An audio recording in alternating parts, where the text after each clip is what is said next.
Welcome to Monk's Temple. Before we begin anything together, I want you to notice something. The way your body feels against whatever surface is holding you right now. The temperature of the air on your skin. The sounds that exist in your space, near and far. Just notice them. No need to change anything. No need to judge anything. Just noticing. This simple act of paying attention, without agenda, without wanting things to be different than they are right now, this is the foundation of everything we're going to explore together. There's a question that has haunted human beings for as long as we've had language. It's a question that has built civilizations and torn them apart. It's the question of who is right about the deepest things. Who has the truth about God, about the soul, about what happens after death, about how we should live. And the answer that most traditions have given throughout history has been the same: we are right, and everyone else is wrong. Our way is the only way. Our book is the only book. Our God is the only God. And if you don't follow our path, you are not just mistaken. You are lost. You are dangerous. You are damned. This answer has caused an almost incalculable amount of suffering. It has fueled crusades and inquisitions. It has justified colonialism and cultural destruction. It has divided families, communities, and nations. It has filled the world with fear and hatred, all in the name of love, all in the name of truth. And then, about 2,600 years ago, in the foothills of the Himalayas, a young prince had an experience that would offer a radically different answer. His name was Siddhartha Gautama, and he would later become known as the Buddha, the Awakened One. He didn't claim to be a god. He didn't claim to have received a divine revelation. He didn't claim to be the only one who could save you. What he claimed was far more interesting, and far more useful. He claimed to have discovered something about the nature of the human mind, something that anyone could discover for themselves, something that could end suffering, regardless of what you believed about God or the soul or the afterlife.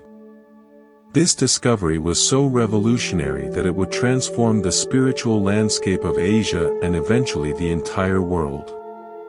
And it offers us, in our fractured, polarized, anxious time, a way of being that is desperately needed. A way of being that doesn't require you to abandon your own faith, but invites you to deepen it.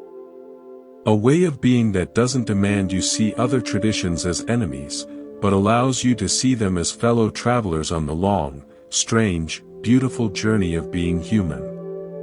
Let's start with a simple observation, one that the Buddha made when he was still a young man, still searching, still trying to figure out the nature of existence.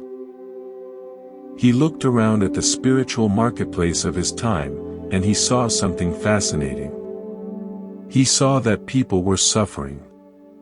They were anxious, afraid, greedy, hateful, confused.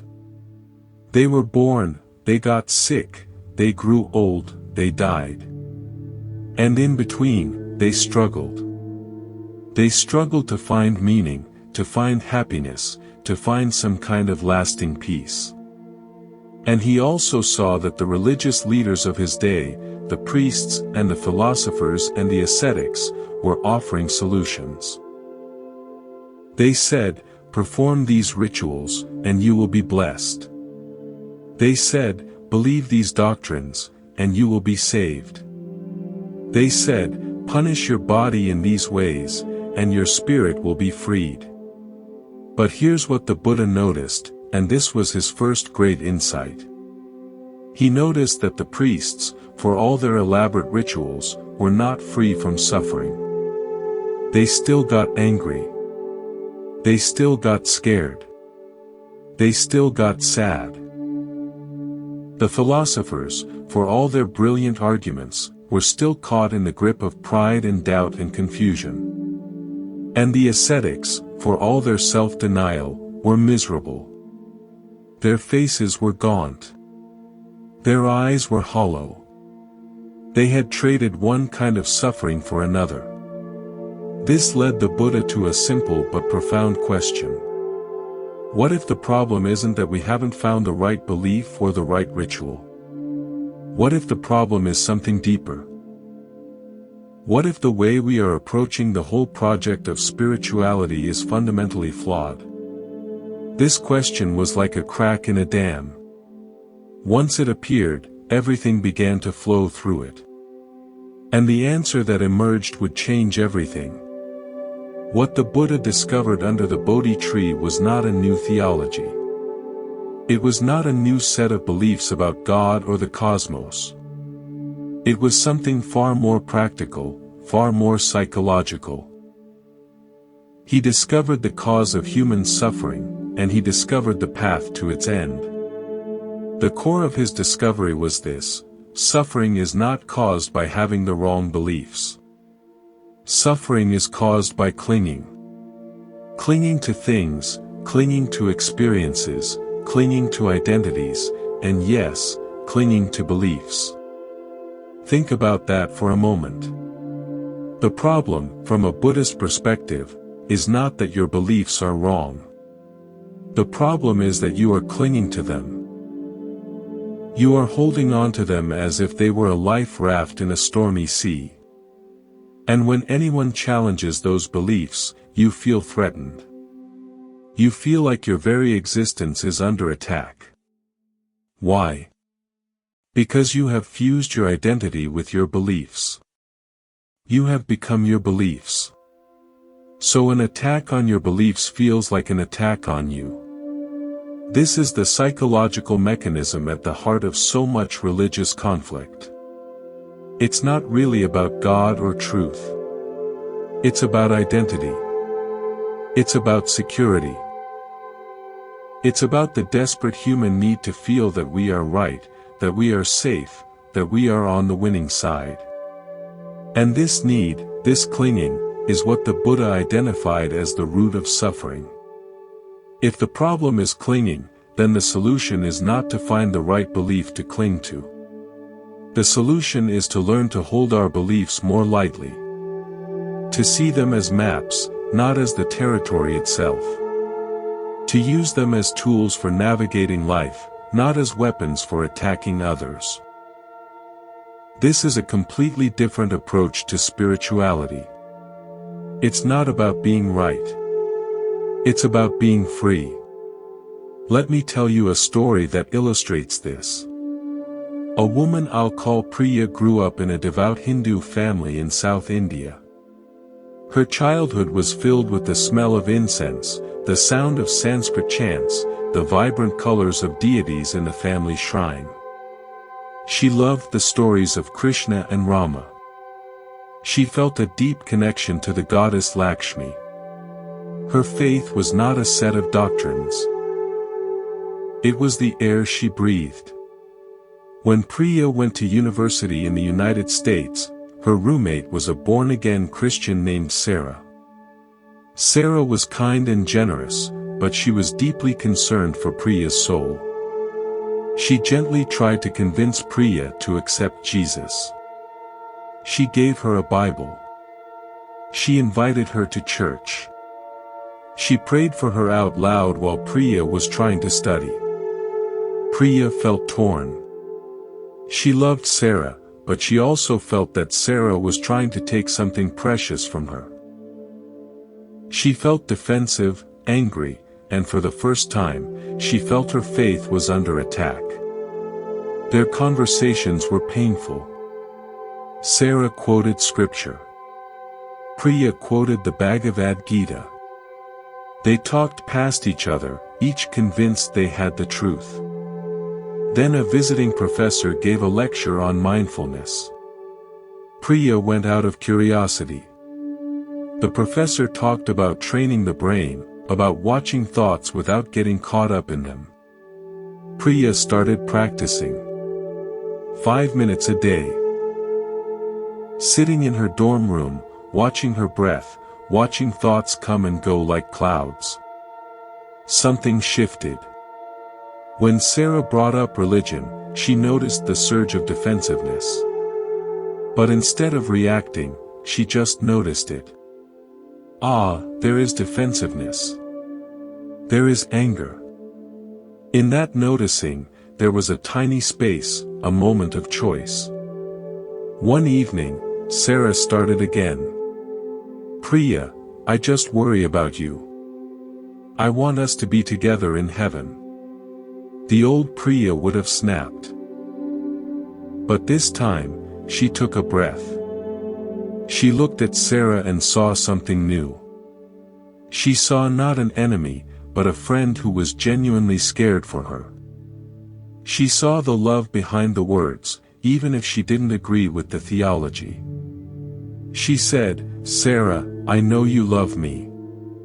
But when you tell me my gods are false, it feels like you're telling me my grandmother's love was false. It feels like you're telling me my whole culture is wrong. I don't expect you to become Hindu. But I'm asking you to respect my path, just as I respect yours." Sarah was quiet. Then she said, "I never thought of it that way. I'm sorry." For the first time, they didn't argue. They just sat together, sharing a moment of genuine human connection. This is what happens when we learn to hold our beliefs lightly. Priya didn't become any less Hindu. Her devotion to Lakshmi remained. But she was no longer fused with her beliefs. She could hold them, and she could also hold her connection to Sarah. There was room for both. There was space. This is the gift of the Buddhist approach. It's not a religion that demands you convert. It's a set of tools that can help you go deeper into whatever faith you already have. It's a path of freedom, not a path of conformity. Let me tell you another story, one that takes us to a very different place. A man I'll call Michael was a successful corporate lawyer in Chicago. He had the corner office, the six-figure salary, the expensive car, the beautiful home in the suburbs. By every external measure, he had made it. He had achieved the American dream. And he was miserable. Michael had been raised Catholic, but he had left the church in college. The teachings seemed irrelevant to his life, stuck in ancient history, unable to speak to the modern world he was entering. He became what he called a practical atheist. He didn't think much about God or spirituality. He thought about billable hours, about winning cases, about climbing the ladder. That was his religion now. But somewhere in his late 40s, the ladder started to feel shaky. The work that had once energized him now felt hollow. The money that had once felt like freedom now felt like a trap. He started having panic attacks, right there in his corner office, his heart racing, his palms sweating, convinced he was dying. The doctors said he was fine. Physically, he was in perfect health. But something was wrong, deeply wrong. A friend suggested he try meditation. Michael scoffed. Meditation was for hippies and monks, not for a corporate lawyer. But he was desperate. He found a mindfulness-based stress reduction program at a local hospital. It was secular, scientific, no religious overtones. He could handle that. The first class, the instructor asked everyone to sit quietly and pay attention to their breath. Michael lasted about 30 seconds before his mind was racing with thoughts about a case he was working on. He felt like a failure. He couldn't even do this simple thing right. But the instructor said something that stayed with him. She said, "There's no such thing as a bad meditation. Every time you notice your mind has wandered and you bring it back, that's like doing a rep at the gym. You're building a mental muscle. The wandering is not a failure. It's the workout. Something clicked. Michael kept practicing. 10 minutes a day, then 20, then 30. He started to notice things about his own mind that he had never seen before. He noticed how constantly he was judging everything, including himself. He noticed how often he was living in the future, worrying about things that hadn't happened yet. He noticed how much of his mental energy was consumed by rehearsing arguments, replaying conversations, trying to prove himself right in some internal courtroom. He also started to notice something else. Beneath all the thinking, beneath all the striving, beneath all the anxiety, there was a space. A quiet space. A space that was always there, like the sky behind the clouds. And in that space, he felt something he hadn't felt in years. He felt peace. Now, here's where the story takes an unexpected turn. Michael's mindfulness practice, which had started as a purely secular stress reduction technique, began to open him up to something larger. He found himself thinking about the big questions again. What is this life for? What really matters? Who am I, underneath all the roles I play? He started reading.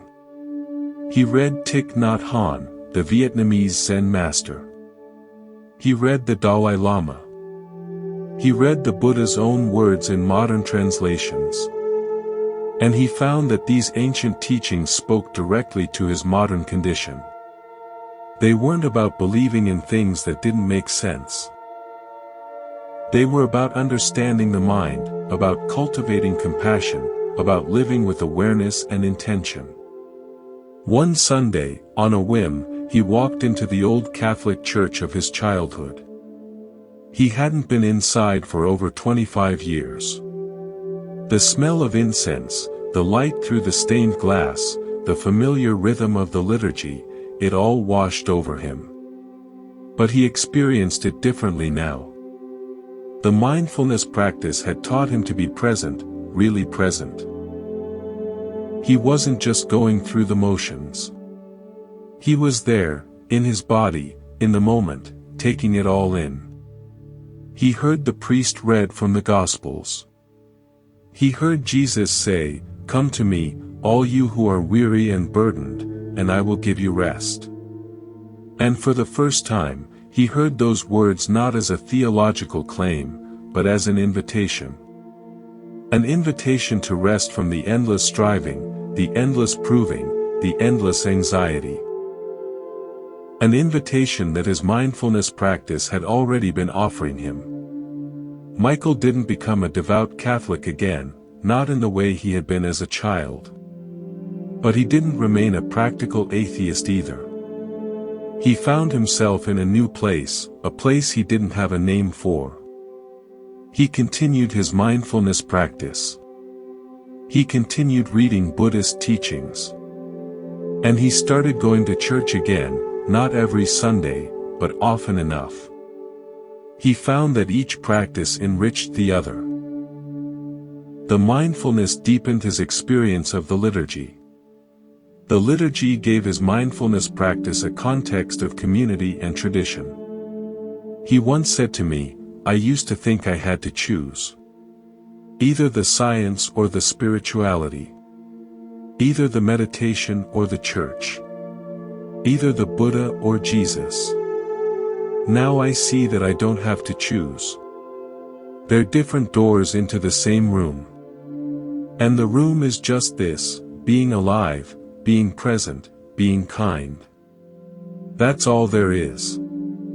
And it's enough." This is the Buddhist genius in action. It doesn't ask you to choose. It doesn't demand exclusivity. It offers tools that can be used by anyone, anywhere, regardless of their beliefs. And those tools can open doors you didn't even know were there. Now I want to take you back in time, to a moment that changed the course of Asian history. The man's name was Ashoka, and he ruled the Mauryan Empire in India in the 3rd century before the Common Era. Ashoka was not a gentle king. His early reign was marked by brutal military expansion. He was ambitious, ruthless, and highly effective. He conquered kingdom after kingdom, expanding his empire until it stretched across most of the Indian subcontinent. Then came the conquest of Kalinga, a prosperous kingdom on the eastern coast. The campaign was brutal beyond measure. When it was over, hundreds of thousands lay dead. Entire cities were burned. Families were destroyed. The suffering was incomprehensible. After the battle, Ashoka walked through the battlefield. The great emperor, surrounded by his generals and his guards, walked among the dead and the dying. He saw the bodies of soldiers, yes, but also the bodies of women and children, of old men and young boys who had tried to defend their homes. He heard the wailing of the wounded, the cries of the bereaved. And something in him broke open. Later, in his own words, carved on stone pillars throughout his empire, he described what happened. He said that he felt deep sorrow and regret. He realized that the victory he had won was not a victory at all.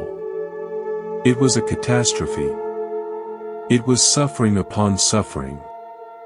And he asked himself a question that few conquerors ever ask: what is this all for? What is the point of power if it leads to this? Ashoka converted to Buddhism. But his conversion was not like the conversions we're used to hearing about. He didn't become a zealot who imposed his new faith on everyone else. He didn't tear down the temples of other religions. He didn't declare Buddhism the official state religion and force his subjects to follow it. He did something far more remarkable. He issued a series of edicts, carved on rocks and pillars throughout his vast empire. And in these edicts, he didn't just promote Buddhism. He promoted religious harmony. One of his most famous edicts reads, King Devanampriya Priyadarsan honors both ascetics and householders of all religions. He considers that the essential thing is to honor all religions. By doing so, one exalts one's own religion and at the same time renders service to the religion of others. By acting otherwise, one injures one's own religion and also does disservice to the religions of others. Think about how revolutionary this was. In the 3rd century BCE, while other parts of the world were still fighting religious wars, while gods were used to justify conquest and slaughter, this one emperor, inspired by the Buddha's teachings, declared that honoring other faiths was not a sign of weakness but a sign of strength. He understood that attacking another's religion comes from attachment to one's own views, from insecurity, from fear. True confidence in one's own path is shown by respect for other paths. Ashoka didn't just talk about this. He put it into practice. He built hospitals for people and for animals. He dug wells along trade routes. He planted trees to provide shade for travelers. He sent Buddhist missionaries to Greece, to Egypt, to Sri Lanka. But he also supported other religions in his empire. He gave donations to Brahmins, to Jains, to Ajivikas. He created a state where multiple spiritual paths could flourish side by side. This is the Buddhist framework applied at the level of an entire civilization. And it worked. For decades, Ashoka's empire was a place of relative peace and prosperity. His pillars still stand today, 2,300 years later, bearing witness to this radical experiment in religious tolerance. Now, let's bring this back to your life. You're not an emperor ruling a vast empire. You're just one person, trying to navigate a world that often feels divided and angry. But the same principle applies. The same psychology operates. When you encounter someone who believes differently than you do, you have a choice. You can see them as a threat, as someone who is wrong and dangerous. You can attack their beliefs, try to prove them wrong, try to convert them to your way of thinking. This is the old way, the way of fear, the way of clinging. Or you can see them as a fellow human being, someone who, like you, is trying to make sense of this strange and difficult life. You can be curious about their beliefs, not because you're going to adopt them, but because you want to understand what gives their life meaning. You can listen, really listen, without planning your rebuttal. This is the new way, the way of wisdom, the way of freedom. The Buddhist framework doesn't ask you to agree with everyone. It doesn't ask you to water down your own convictions. It simply asks you to hold them lightly, to remember that they are maps, not the territory, to recognize that the person across from you is more than their beliefs, just as you are more than yours. This is the path that Ashoka discovered on that bloody battlefield. This is the path that the Buddha pointed to under the Bodhi tree.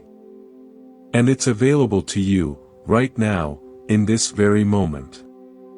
Let me tell you a story about a place that seems impossibly far from Ashoka's ancient empire, yet somehow carries the same spirit. It's a story about a street in modern Singapore called Waterloo Street. This is perhaps the most religiously diverse street in the entire world, and what happens there every single day is a living testament to the Buddhist principle of harmonious coexistence. On this one short street, you will find 3 places of worship standing side by side. There is a Chinese Buddhist temple called Kwan Im Thong Hud Cho. There is a Hindu temple called Sri Krishnan Temple. And there is a Malay Muslim mosque called Masjid Kampong Kapur. 3 traditions, 3 sets of beliefs, 3 different ways of approaching the divine, all within walking distance of each other.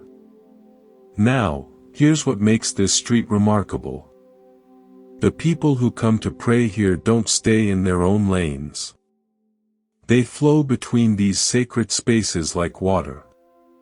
A Chinese Buddhist woman might light incense at her temple, then walk next door to the Hindu temple to offer prayers to a goddess known for healing.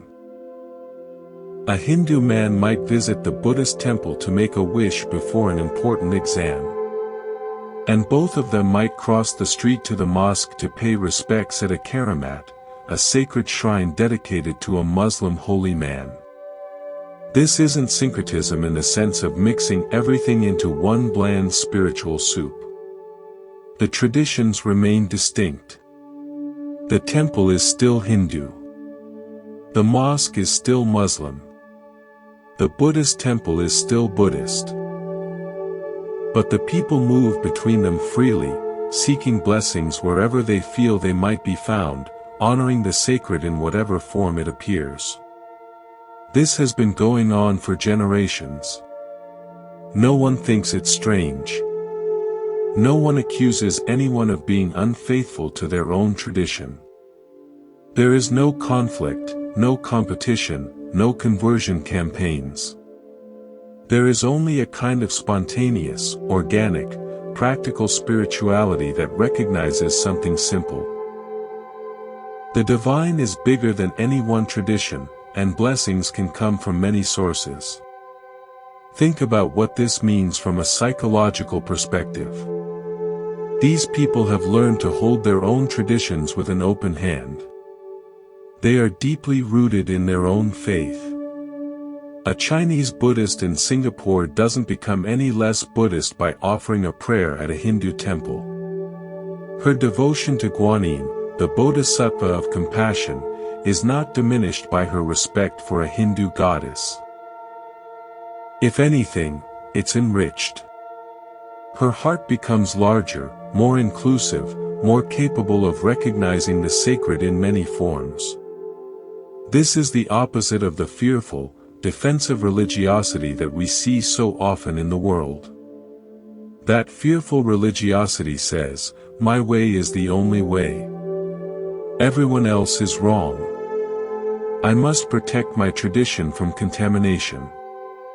It's a religion of walls and boundaries, of us and them, of saved and damned. The spirituality of Waterloo Street says something different. It says, "My way is precious to me.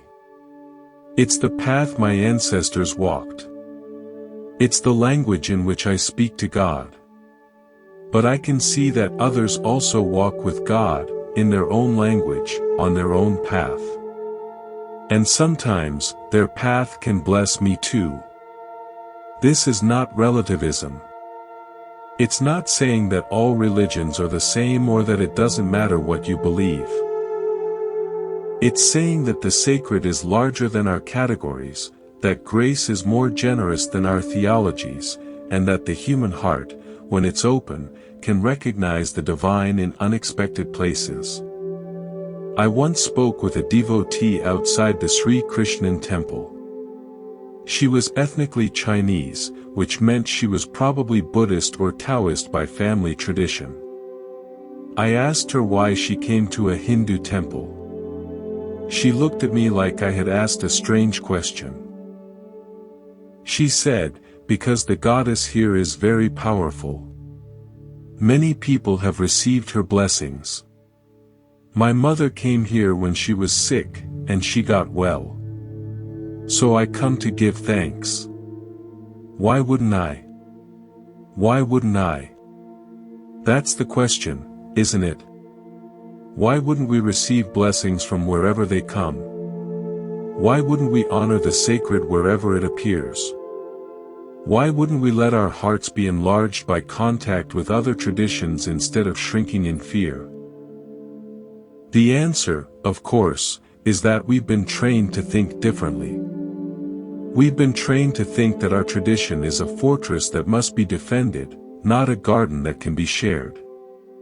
We've been trained to see other faiths as threats, not as fellow travelers. We've been trained in the psychology of scarcity, the fear that if others are right, then we must be wrong. But the Buddha's path offers a different psychology. It's the psychology of abundance. It's the recognition that truth is not a limited resource that must be hoarded. It's more like the sky, vast enough to hold all the clouds. It's more like the ocean, deep enough to contain all the waves. Your truth does not diminish my truth.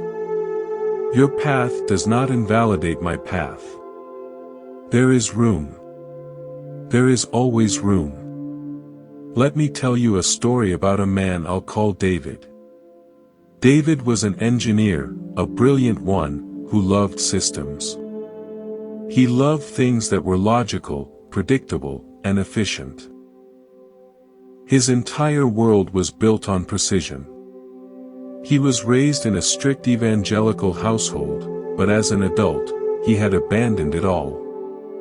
He declared himself an atheist. Religion, to him, was the opposite of engineering. It was sloppy thinking, wish fulfillment, a system that didn't work. He found a new kind of certainty in science.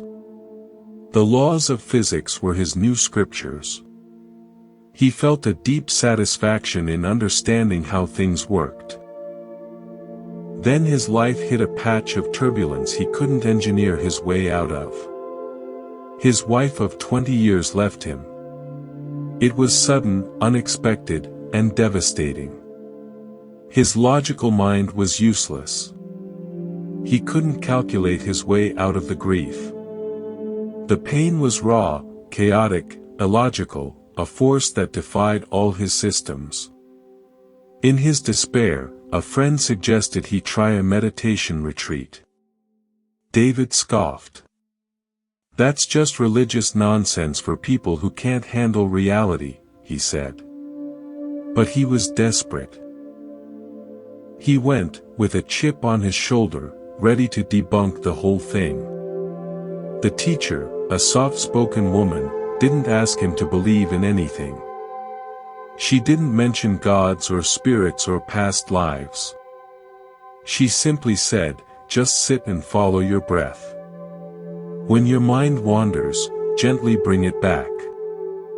For David the engineer, this was a fascinating new system to observe. He sat, and he watched his mind. He saw how it constantly ran programs of anger, replaying conversations with his ex-wife. He saw how it ran programs of regret, imagining different choices he could have made. He saw how it ran programs of fear, projecting a lonely future. Over the days, he started to see something profound. These thoughts and emotions weren't him.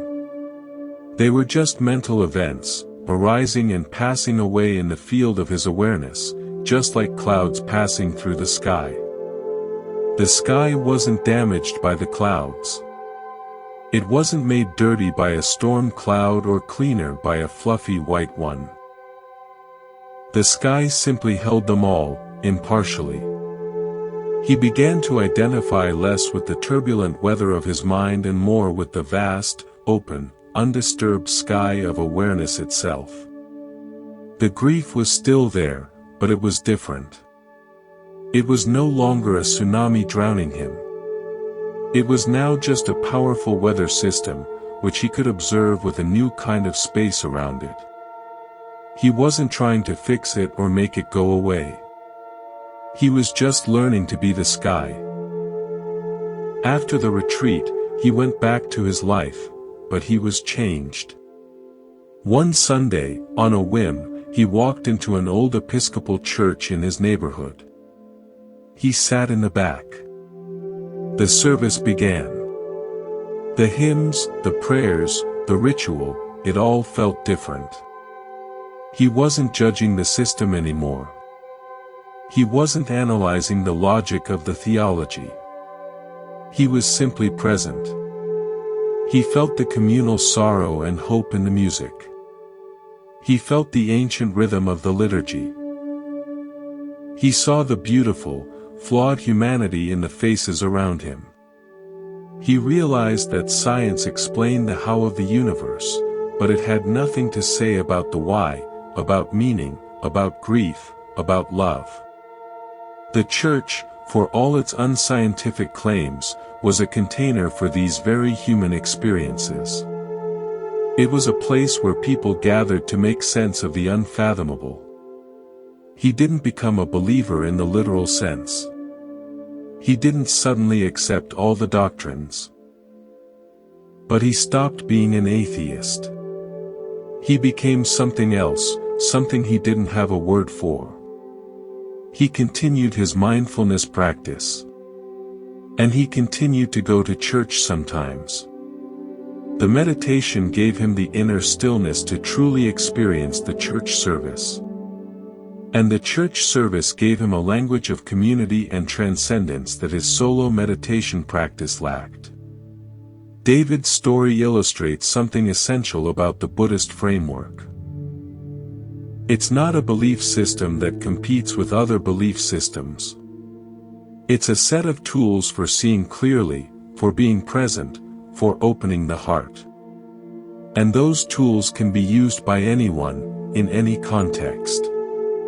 The Buddhist teachings on impermanence, on suffering, on non-self, these are not doctrines to be believed. They are invitations to investigate your own experience. You don't have to accept them on faith. You can test them for yourself. Is it true that everything changes? Look at your own life. Is it true that clinging causes suffering?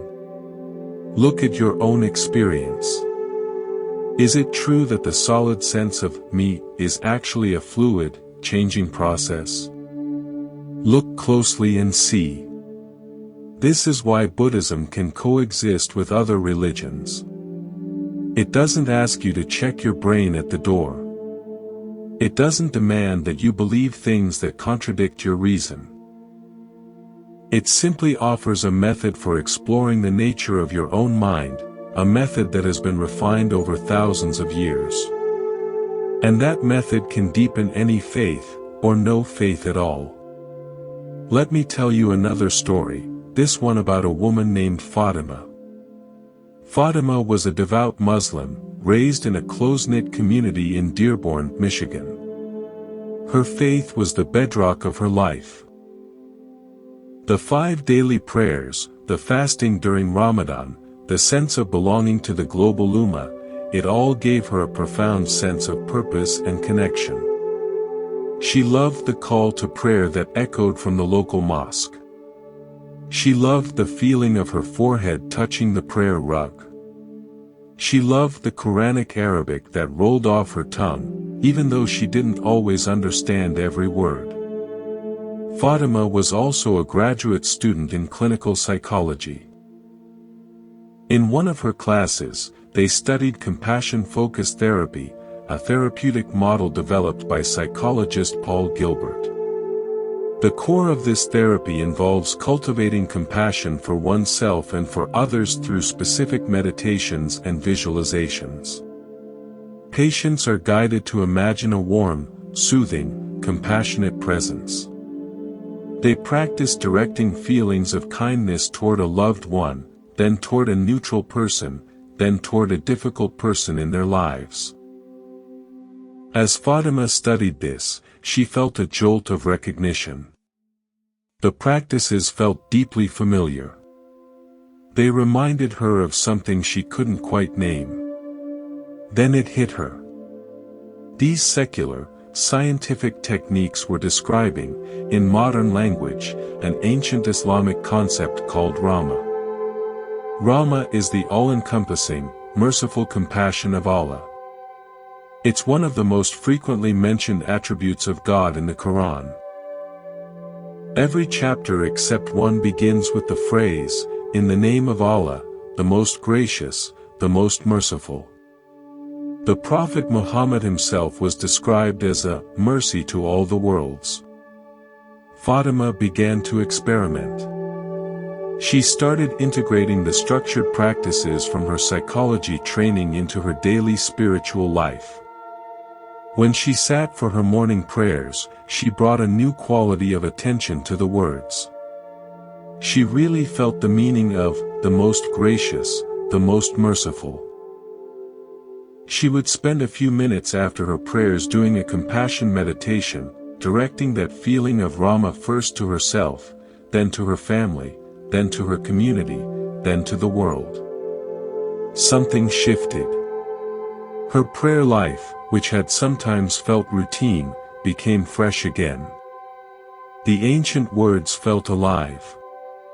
The compassion she was cultivating in meditation began to spill over into her daily interactions. She found herself more patient with a difficult professor, more kind to a lonely classmate, more forgiving of her own mistakes. One day, she was at the mosque for Friday prayers. The Imam gave a sermon about compassion, about how the Prophet Muhammad taught that none of you truly believes until you wish for your brother what you wish for yourself. Fatima listened, and she felt a deep resonance. She realized that the compassion meditation she had learned in graduate school was not something foreign to her faith. It was a method for embodying the very heart of her faith. She thought about the Buddha, about how he had taught these practices thousands of years ago, in a different culture, on the other side of the world. She felt a sense of gratitude toward him, toward this ancient teacher who had discovered such a profound technology of the heart. She didn't become a Buddhist. She remained a Muslim. But she felt connected to the Buddha across the centuries, as if they were colleagues, fellow explorers of the human heart. This is the beauty of the Buddhist framework. It's not proprietary. It's not copyrighted. The Buddha didn't patent mindfulness. He didn't claim exclusive rights to compassion. He discovered something about the mind, and he shared it freely. And that discovery belongs to all of humanity. The practices the Buddha taught are like a map of the inner landscape. But a map is not the territory. The map of Paris is not Paris. It's just a representation, a tool to help you navigate. Different cultures can draw different maps of the same territory. A tourist map, a subway map, a geological survey map, they all show the same city but highlight different features. They're all useful for different purposes. And they can all coexist without contradiction. The same is true of the great religious traditions. They are different maps of the same territory, the territory of human existence, of suffering and joy, of birth and death, of love and loss. They highlight different features. They use different symbols. They suggest different routes. But the territory itself is one. It's the only territory there is. It's this life, right here, right now, that we're all living together. Fatima found that the Buddhist map helped her navigate her own Islamic territory more skillfully. It highlighted features she hadn't noticed before. It suggested routes she hadn't considered. It didn't replace her map. It complemented it. It enriched it. This is what's possible when we approach other traditions with curiosity rather than fear, with openness rather than defensiveness. We don't lose our own faith. We gain new perspectives on it. We see it more clearly. We practice it more deeply. We live it more fully. Now I want to tell you a story that takes us into a maximum security prison.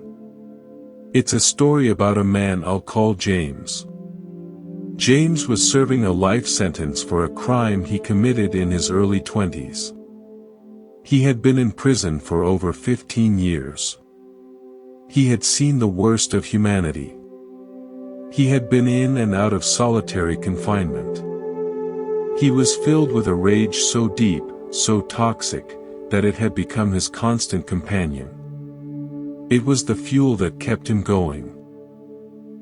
It was also the poison that was killing him slowly.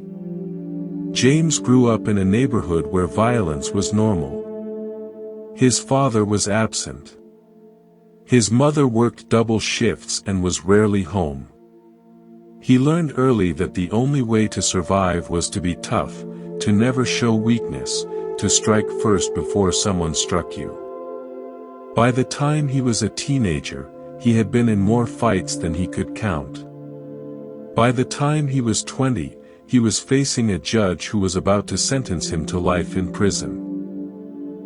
In prison, the same rules applied. You had to be tough. You had to be ready to fight at any moment. You could never let anyone see you as weak. James became one of the toughest. He had a reputation. People left him alone. But the cost was enormous. He couldn't sleep without a weapon under his pillow. He couldn't trust anyone. He couldn't let his guard down for a single second. His rage was always there, simmering just below the surface, ready to erupt. One day, a flyer appeared on the bulletin board of his cell block. It advertised a 10-week course in something called Vipassana meditation. James had no idea what that meant. It sounded foreign, weird. But he was bored, and it was something to do. He signed up. The course was taught by volunteers who came into the prison week after week. They sat with these men, many of whom had committed terrible crimes, and taught them to sit quietly and watch their breath. At first, James thought it was a joke. Sit and do nothing. Watch his breath. He couldn't sit still for 2 minutes without his mind racing with anger, with plans, with memories of violence. But the teachers were patient. They didn't judge. They just kept saying, "Start again. Just start again." Something began to shift. James started to see his anger differently. He always thought of his anger as him. He was an angry man. It was his identity.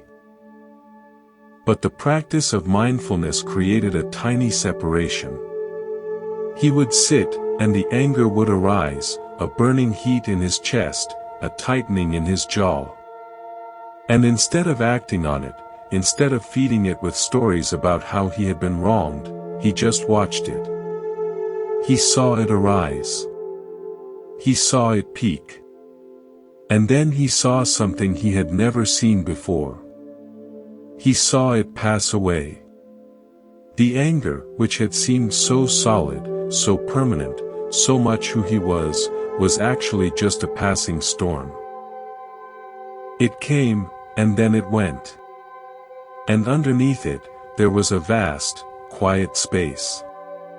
A space that had always been there, hidden beneath the turbulence. This was a revelation. For the first time in his life, James realized he was not his anger. He was the one watching the anger. He was the sky, not the storm. The course continued. They learned about loving kindness meditation, where you direct feelings of goodwill first toward yourself, then toward a loved one, then toward a neutral person, then toward a difficult person. When they got to the difficult person, James's mind immediately went to the man who had testified against him at his trial, the man he blamed for his life sentence. The thought of this man brought up a wave of hatred so powerful it made him nauseous. The teacher said, "Just try it. You don't have to feel it. Just say the words in your mind. May you be safe. May you be happy. May you be healthy. May you live with ease." James couldn't do it. Not at first. It felt like a betrayal of everything he was. But he kept trying. He kept sitting. He kept saying the words, even though they felt hollow, even though they felt like a lie. And then, slowly, over weeks and months, something cracked. The wall of hatred began to show hairline fractures. He started to see his enemy not as a demon, but as a human being, flawed and confused, just like himself. He didn't condone what the man had done. But he started to see that holding on to this hatred was like drinking poison and expecting the other person to die. The hatred was only hurting him. James is still in prison. He will likely die there. But he is no longer living in the prison of his own mind. He has found a kind of freedom that the guards cannot take away, that the walls cannot contain. He has become a teacher himself, leading meditation groups for other inmates. He is a light in one of the darkest places on earth. This is the power of the Buddhist framework. It's not about escaping from the world. It's about finding freedom within it. It's not about changing your circumstances. It's about changing your relationship to them. And that change is available to anyone, anywhere, regardless of their beliefs, regardless of their situation. As we come to the end of our long journey together, I want to take you to one more place. It's not a physical place like an ancient temple or a modern prison. It's a place within you. It's the place where all the stories we've shared, all the wisdom we've explored, actually meets your life. Right here, right now, in this very moment. We've traveled far. We've sat with Priya in her dorm room, learning to hold her Hindu faith with an open hand while honoring her friendship with Sarah. We've walked with Michael from his corner office to a meditation cushion to the pew of his childhood church. We've stood on Waterloo Street in Singapore, watching devotees flow between Buddhist, Hindu, and Muslim sacred spaces as naturally as water flows downhill. We've sat beside James in his prison cell, watching him discover that he is the sky, not the storm. We've witnessed Ashoka's transformation on a bloody battlefield, and we felt Fatima's joy in discovering that Buddhist compassion practices could deepen her Islamic faith. These are not just stories. They are maps. They are maps of what is possible when human beings learn to hold their beliefs lightly, to open their hearts to the other, to use the tools the Buddha discovered for seeing clearly and living freely. Now the question becomes, what about you? What about your life? How does any of this apply to the person you actually are, in the life you're actually living? Let me offer you a few simple practices, drawn from everything we've explored together. The first practice is this. Notice when you're clinging. Just notice it. The next time you find yourself in an argument, or feeling defensive, or needing to be right, pause for just a moment. Don't try to change anything. Just notice. Notice the physical sensations in your body. The tightness in your chest. The heat in your face. The clenching of your jaw. Notice the thoughts racing through your mind. The stories you're telling yourself about how wrong the other person is. Notice the emotions. The anger, the fear, the indignation. Just notice. Don't judge yourself for having these reactions. They're human. They're natural. Just notice them. This simple act of noticing creates a tiny space between you and your reaction.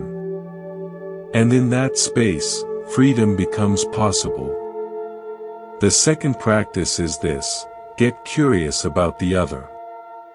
When you encounter someone who believes differently than you do, instead of going into debate mode, go into discovery mode. Ask them questions. Real questions, not rhetorical traps. What do you love about your faith? What gives you comfort when you're scared? What practices help you get through difficult times? What do you hope for your children? Listen to their answers. Really listen. Don't plan your rebuttal while they're speaking. Just listen. Try to see the world through their eyes, for just a moment. You don't have to agree with them. You just have to understand them. And in that understanding, something shifts. The stranger becomes a human being. The enemy becomes a fellow traveler. The third practice is this: find the common ground. Beneath all the different beliefs, all the different rituals, all the different theologies, there is something shared. Every human being wants to be happy. Every human being wants to be free from suffering. Every human being has known loss, fear, disappointment, and hope. Every human being has loved and been loved. This is the common ground. It's always there, waiting to be recognized. When you focus on the differences, you create division. When you focus on the common ground, you create connection. The choice is yours, in every interaction. The fourth practice is this: use the tools. The Buddha didn't just offer philosophies. He offered practices. Mindfulness. Loving kindness. Compassion. Equanimity. These are not just nice ideas. They are skills that can be developed. They are muscles that can be strengthened. And they are available to you, regardless of your beliefs. You can practice mindfulness as a Christian, as a Muslim, as a Jew, as a Hindu, as an atheist. You can cultivate loving kindness no matter what you believe about God or the afterlife. These are human practices, for human beings. They belong to all of us. Start small. 5 minutes a day. Sit quietly and follow your breath. When your mind wanders, gently bring it back. That's it. That's the practice. Do that every day for a month and see what happens. You might be surprised. The fifth practice is this: remember that you are more than your beliefs. Your beliefs are like clothes you wear. They can be changed. They can be updated. They can be set aside when they no longer fit. But you, the one who wears the clothes, you are not the clothes. You are the awareness in which all beliefs arise and pass away. You are the sky, not the clouds. You are the ocean, not the waves. When you remember this, you can hold your beliefs lightly. You can be passionate about them without being imprisoned by them. You can share them without needing to impose them. You can live them without needing to defend them. This is the freedom the Buddha discovered. This is the freedom he spent 45 years sharing with anyone who would listen. And this is the freedom that is available to you, right now, in this very moment. The world is full of division right now. It's full of anger and fear and people shouting past each other. It's easy to get caught up in that, to add your voice to the shouting, to defend your tribe against all others. But there's another way. There's always another way. The Buddha's way is not about winning arguments. It's about ending suffering. It's not about being right. It's about being free. It's not about converting others. It's about transforming yourself. And here's the beautiful thing. When you transform yourself, you transform the world. Not in some grandiose, world-changing way. But in the only way that really matters. One interaction at a time. One conversation at a time.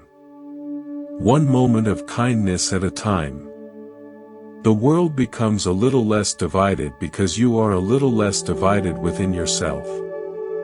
The world becomes a little more peaceful because you have found a little more peace. This is the gift the Buddha gave the world. It's not a religion to be believed. It's a path to be walked. And you can walk it, no matter where you start, no matter what you believe, no matter who you are. So here's my invitation to you. Take one step. Just one. Tomorrow, when you encounter someone who believes differently than you do, pause before you react. Take a breath. Get curious. Find the common ground. Use the tools.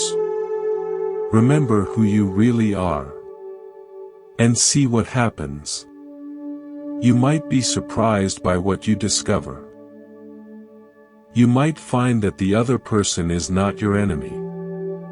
You might find that your own faith, whatever it is deepened by contact with another. You might find a peace you didn't know was possible. You might find that the path the Buddha pointed to, over 2,500 years ago, is still open, still waiting, still leading home. Thank you for walking this path with me today, here at Monk's Temple. Thank you for your attention, your openness, your willingness to explore these ideas. It's been an honor to share this time with you. If this journey has meant something to you, if these stories and teachings have touched your heart or opened your mind, please consider subscribing to Monk's Temple. By subscribing, you're not just following a channel. You're joining a community of fellow travelers, all interested in applying this ancient wisdom to the challenges of modern life. It's a way of saying, yes, I want to keep walking. I want to keep learning. I want to keep growing. And please, share your own stories in the comments below. Have you ever found wisdom in an unexpected place? Have you ever had your own faith deepened by an encounter with another tradition? Have you ever discovered that you are the sky, not the storm? We'd love to hear from you. Until we meet again, walk gently. Be kind to yourself and to all beings. Remember that you are more than your beliefs, more than your thoughts, more than your fears. You are awareness itself, vast and open and free. May you be happy. May you be healthy. May you be safe. May you live with ease. This is the Buddha's wish for you. This is my wish for you. This is your own deepest wish for yourself, whether you know it or not.